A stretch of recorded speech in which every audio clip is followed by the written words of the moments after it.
I really still struggle with why we're not talking about death culturally and societally, because for me, it seems to be the most enriching conversation that we could have. There's a great big what happens after we die that nobody has an answer to that just scares the living daylights out of most of us. My brother-in-law, Peter St. John, was diagnosed with Burkitt's lymphoma. So I went out to New York and essentially walked Peter and my sister and my niece through the last 2 months of his life. I did all the supportive things around his death, and it was, I think, helpful to have somebody else to think about those things and handle them. Peter's end of life was the way that I finally saw what the need actually is and what the role could properly look like.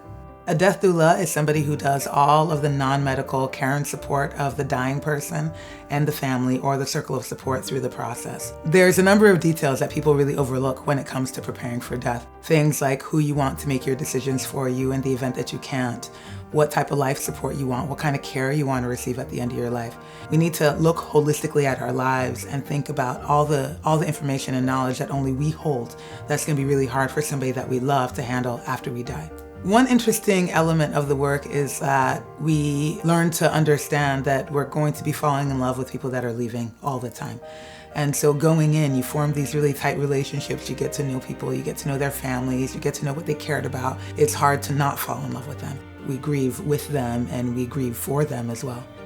Planning for our deaths is a really important tool and powerful way to help us understand what we value in our lives. For example, when I'm thinking about my death, I'm thinking about my relationships, who I loved, how I loved them, whether or not I was loved. I'm thinking about my work, what imprint have I made on the world.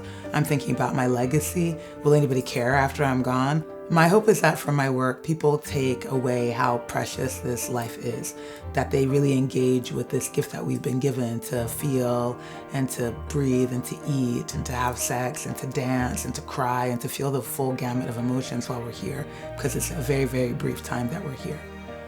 My name is Alua Arthur, and this is my brief but spectacular take on living like we're dying.